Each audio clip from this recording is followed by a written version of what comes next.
Well, good evening, folks. This is Murray coming to you from Ol'Red's garage.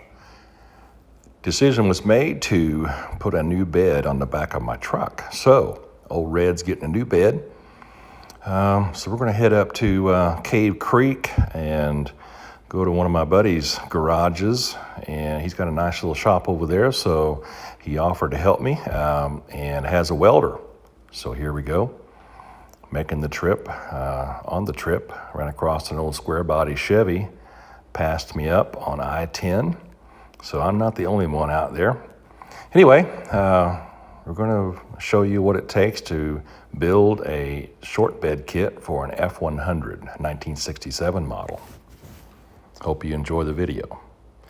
So first of all, I did purchase a kit from a company called Golden Star Auto. They make a complete kit, same metal thickness as the original. Ordered that up. It was delivered via a semi up to the location. And it's about almost a 500-pound package. So he brought it in on a semi and pushed it in there with a pallet jack. And here we are. So time to unbox and see what it is that we purchased. They build this skid with the actual bed of the actual floor of the bed standing straight up, and the rest of the components are packaged in there. So the first thing to do was drop that floor on the back of the frame and get to building. You notice the clearance is really tight by that wheel. So I ended up adding some spacers to the back wheels, actually a 1/4 inch per side, to keep the wheel off of the wheel well.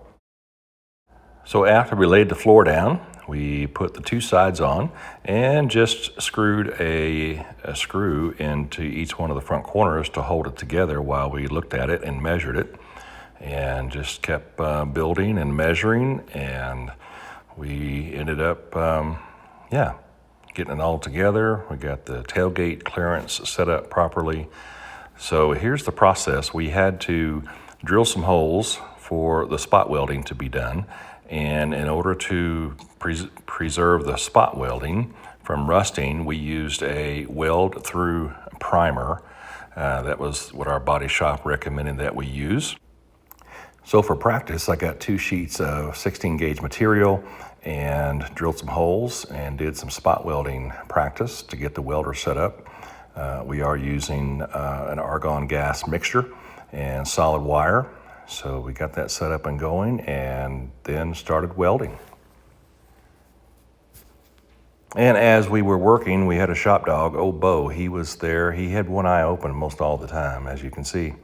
He was a good shop dog. So here we are after most of the bed is welded in, spot welded, and before any grinding takes place. So I actually thought I was complete with the bed there at my buddy's shop, and I took it for a run down the road, and the back wheel on the driver's side was rubbing on the inside of the wheel well. So that wasn't good, made some smoke, and I had to turn around and go back. So even with the additional 1/4 inch spacing between each back wheel, the leaf spring and the shackles had quite a bit of movement in them as well, causing the rear wheel to still hit the wheel well in the bed.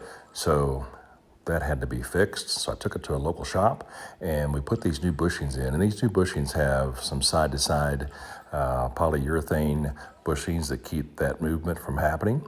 Took it to a shop there in Cave Creek, Arizona.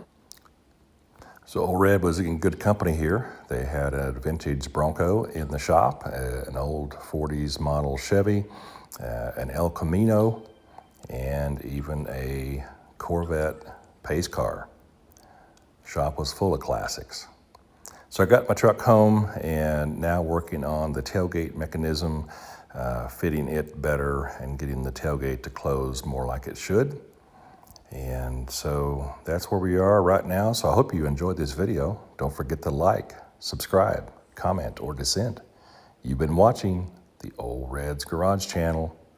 Good day.